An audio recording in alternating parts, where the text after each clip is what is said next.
నమస్తే, నేను Ashok Kumar. Welcome to our channel. Jaganmohan Reddy గారు ఈ మధ్య మీడియా సమావేశాల్లో మాట్లాడుతూ రిషికొండ ప్యాలెస్ ఏదైతే జగన్మోహన్ రెడ్డి గారు చాలా అపురూపంగా అద్భుతంగా ఆకాశమే హద్దుగా కట్టుకున్నాడో ఆ యొక్క భవనానికి ఆయన కేవలం 230 కోట్లు ఖర్చు పెట్టినాడని చెప్తూ, ఎప్పుడో పుతినో గితినో అంటే రష్యా అధ్యక్షుడైనటువంటి పుతిన్ కావచ్చు, లేకుంటే అమెరికా అధ్యక్షుడైనటువంటి ట్రంప్ కోసం కట్టాను, ఇది వాళ్ళు వచ్చి ఉండడానికి భారతదేశంలో ఇది మాత్రమే అనువైన భవనం అని చెప్పి ఆయన ఉద్ఘాటించాడనమాట ఆ రోజున.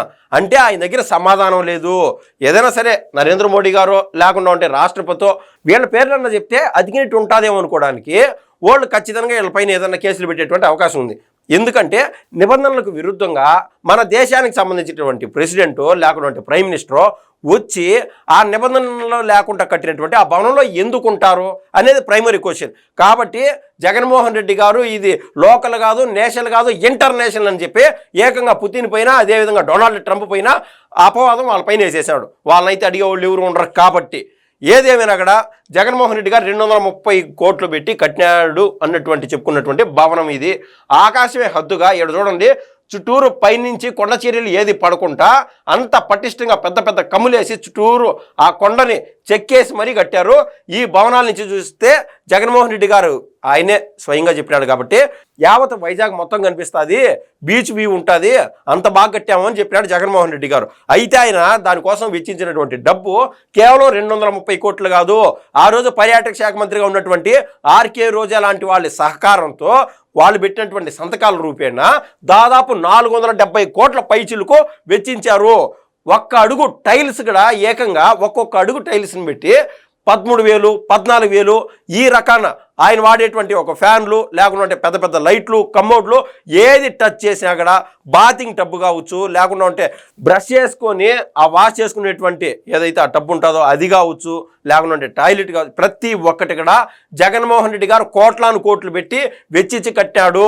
ఆఖరికి మసాజ్ టేబుల్ ప్రతి ఒక్కటి కూడా జగన్మోహన్ రెడ్డి గారు ప్రపంచంలో ఇంతకంటే లావిష్నెస్ ఎక్కడా ఉండకూడదు, అది కేవలం జగన్మోహన్ రెడ్డి గారికి మాత్రమే సొంతం అని చెప్పి ఆయన ఆ రోజు ఆ యొక్క దుశ్చర్యకు పాల్పడినాడు అనమాట. ఏదేమైనా కూడా సరే, భవనాలు కట్టచ్చు, రాష్ట్ర ప్రభుత్వానికి సంబంధించి కట్టచ్చు, దానికి కూడా ఏదో ప్రభుత్వం డబ్బు వెచ్చించినాడంటే ఒక రకం. అయితే ప్రభుత్వం డబ్బు వెచ్చించి ఆ రోజున ఎందుకు కడుతున్నారు, దేనికోసం కడుతున్నారు?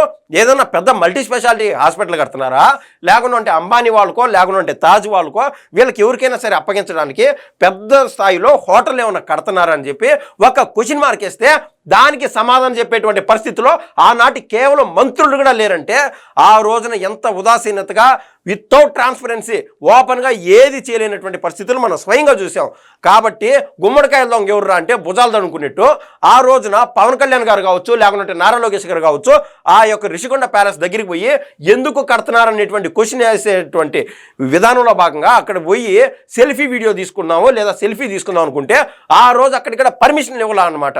మీరు మంచి చేస్తూ ఉంటే, రాష్ట్ర ప్రభుత్వం ఒక మంచి కార్యక్రమానికి పాల్పడతా ఉంటే, లేదా మన భారతదేశ స్థాయిలోనో ఇంటర్నేషనల్ గానో ఆంధ్ర రాష్ట్రాన్ని ప్రమోట్ చేసే దాంట్లో భాగంగానో ఈ రుషికొండ ప్యాలెస్ కడుతున్నాము అనేదానికి మీకు ఆ రోజున స్వయంగా ప్రచారకర్తలుగా ఒక నారా లోకేష్ గారో లేకుంటే పవన్ కళ్యాణ్ గారో వదిలేటువంటి ఆ సెల్ఫీ వీడియో ద్వారా మీకు ఖచ్చితంగా మైలేజ్ వచ్చినది కదా. మీరు చేసింది తప్పు. తేలుగుట్టిన దొంగ మాదిర చుట్టూరు గ్రీన్ మ్యాట్లు పరిచి మరి ఆ రోజున పెద్ద స్థాయిలో బిల్డింగ్ లేపేసినటువంటి విధానం మనం ఖచ్చితంగా చూసాం.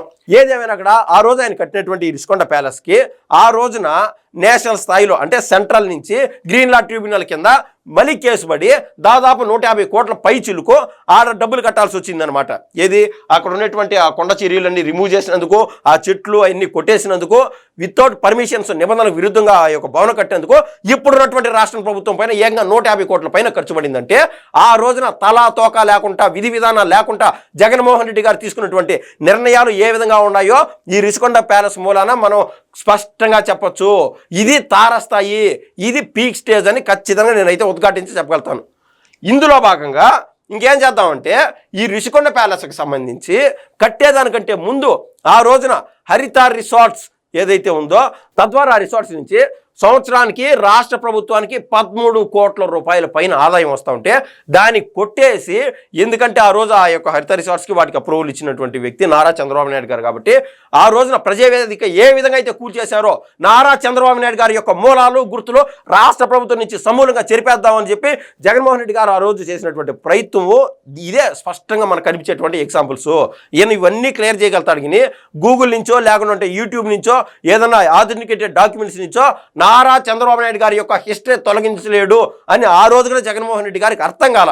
ఏదేమైనా కూడా హరిత రిసార్ట్స్ని ఆ రోజు తొలగించినప్పుడు 13 కోట్ల రూపాయలు ఆ రాష్ట్రానికి రావాల్సినటువంటి ఆదాయం అనేది నీరు గారిపోయింది.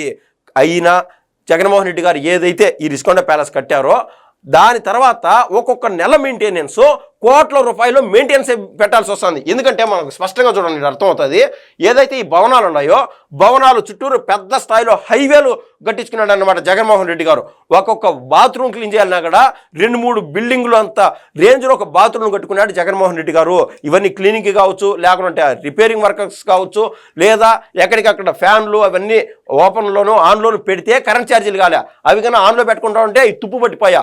ఈ విధంగా మెయింటెనెన్స్ కోసమే దాదాపు ప్రతి నెలకి 1 కోటి రూపాయల పైన పడతా ఉందంటే ఎంత రేంజ్లో జగన్మోహన్ రెడ్డి గారు ప్లాన్ చేశారో, ఎంత లావిష్నెస్గా ఉందాం అనుకున్నాడో మనకైతే ఇట్టే అర్థమవుతుంది. ఏదేమైనా కూడా ప్రతి నెల ఈ మాదిరి రాష్ట్ర ప్రభుత్వం ఖజానా నుంచి గండి పడుతుండడంతో ఇప్పుడున్నటువంటి రాష్ట్ర ప్రభుత్వం ఒక కొత్త ఆలోచనకి ఖచ్చితంగా శ్రీకారం చుట్టింది. అందులో భాగంగా మంత్రులు అయితే సమావేశమైనారు. సమావేశం అయ్యి ఈ రిషికొండ ప్యాలెస్ని ఏం చేద్దాము అని చెప్పి ఆలోచన చేసి వాళ్ళు చేసినటువంటి ఆలోచన చూడండి. తాజ్వారు, లీలా ప్యాలెస్, అదేవిధంగా అట్మాస్కోర్, ఫెమా సంస్థల ప్రతిపాదనలపై మంత్రుల కమిటీ అయితే చర్చలు జరిపిందనమాట. ఈ తాజ్ వాళ్ళు, అదేవిధంగా లీలా ప్యాలెస్, అట్మాస్, ఫెమా వీళ్ళందరూ ఏమడుగుతున్నారంటే, సార్ ఆ రిషికొండ ప్యాలెస్ మాకు ఇవ్వండి లీజుకి, మేము నెలకి ఇంత ఆదాయం మీకు ఇస్తాము, ప్రతి నెల ఈ రూపాయలు మేము ట్యాక్స్ కడతామని చెప్పి ప్రభుత్వం దగ్గర ప్రతిపాదనలు పెట్టడంతో మంత్రుల కమిటీ సమావేశం అయ్యి మన దగ్గర ఉన్నటువంటి వెసులుబాట్లైంది. అసలు వీళ్ళు అడుగుతున్నటువంటి తాజ్ హోటల్స్ ఏదైతే కట్టుకుందాం అనుకుంటారో అసలు ఈ భవనం హోటళ్ళకి ఏదైనా ఉపయోగకరంగా ఉంటుందా లేదా, ఇవన్నీ మంత్రివర్గం సమావేశం చేసుకొని 26వ తారీఖు మరోసారి మీట్ అవ్వాలని అని వాళ్ళైతే ఆలోచన చేయడం జరిగింది. 26వ తారీఖు, అదేవిధంగా 28వ తారీఖు, అదేవిధంగా 29వ తారీఖు మంత్రులు ప్రతి ఒక్కరు సమావేశం అయ్యి చర్చలు చేసి ఏ విధంగా ఈ రిషికొండ ప్యాలెస్ని ఎవరికి కేటాయిద్దాము, ఏ విధంగా రాష్ట్ర ప్రభుత్వానికి ఆదాయం పెరుగుతుందని చెప్పి వీళ్ళు ఖచ్చితంగా ఆలోచించున్నారు. అందులో భాగంగా ఇన్ఫర్మేషన్ చూడండి. విశాఖలో రిషికొండ భవనాలను ఆతిథ్య రంగానికి కేటాయించాలని మంత్రుల కమిటీ నిర్ణయించింది. ఈ నెల 28న మరోసారి చర్చించే భవనాల వినియోగంపై 29న మంత్రివర్గ సమావేశంలో నివేదించాలని నిర్ణయం అయితే తీసుకుంది.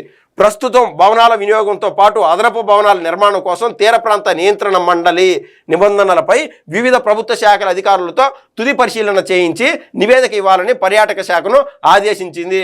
ఇప్పుడు వీళ్ళు చేస్తున్నటువంటి ఏదైనా సరే, అంటే తీర ప్రాంతంలో ఏదైనా భవనాలు కట్టాలన్నా కూడా ఖచ్చితంగా ఆ తీర ప్రాంత మండలి ఏదైతే ఉంటుందో వాళ్ళకి సంబంధించి పర్మిషన్ తీసుకోవాలా, లేదా కొత్తగా ఇక్కడ ఈ ప్యాలెస్ సమూహంలో భవనాలు కట్టేటప్పుడు ఆ గ్రీన్ లా ట్రిబ్యునల్ నుంచి పర్మిషన్స్ తీసుకోవాలా.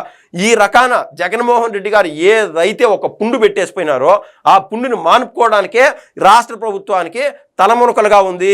ఏదేమైనా కూడా జగన్మోహన్ రెడ్డి గారు ఆడ పెట్టినటువంటి గుర్తుని ఈ రోజున దాన్ని అద్భుతంగా తీర్చే విధంగా ఇప్పుడున్నటువంటి ప్రభుత్వం ముందుకెళ్తుంది. ఇప్పుడు ఈ మొత్తం వ్యవహారం మనం చూస్తే వైసీపీ సోషల్ మీడియాకు అవకాశం ఇచ్చినట్టు ఉంటుందన్నమాట.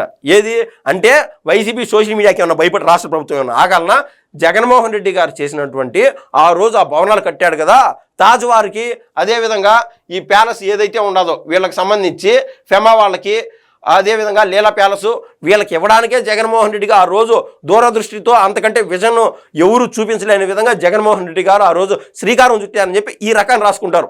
కష్టం ఒకటిది, ఫలితం ఒకటిది అనమాట ఆ రకాన. సో ముందుగానే అలర్ట్ చేద్దాం అనేటువంటి సందర్భంలో భాగంగా నేనైతే ఈ విషయం తెలియజేస్తున్నాను. అందులో భాగంగా పయ్యావుల కేశవ్ గారు, అదేవిధంగా కందులు దుర్గేష్ గారు వీళ్ళందరూ కలిసి ఈ యొక్క భవనాన్ని ఏ విధంగా ముందుకు తీసుకెళ్లొచ్చు, ప్రస్తుతానికి హోటల్కి అనుగుణంగా లేదు, హోటల్కి అనుగుణంగా ఉండడానికి దాదాపు 7 భవనాలు పైన ఎక్స్ట్రా కట్టాల్సి వస్తుంది. అదేవిధంగా ఈ భవనాల్లోని లాస్ట్ 2-3 బ్యారక్లని ఆర్ట్ గ్యాలరీకి కేటాయించాలని చెప్పి మొత్తం మీద ఈ భవనాలని ఎవరికి కేటాయించాలా, ఏ విధంగా రాష్ట్ర ప్రభుత్వానికి ఉపయోగపడుతుందనే దానిపైన ఒక స్పష్టతకు వచ్చింది రాష్ట్ర ప్రభుత్వం అయితే మనం స్పష్టంగా చెప్పగలుగుతాము. ధన్యవాదాలు.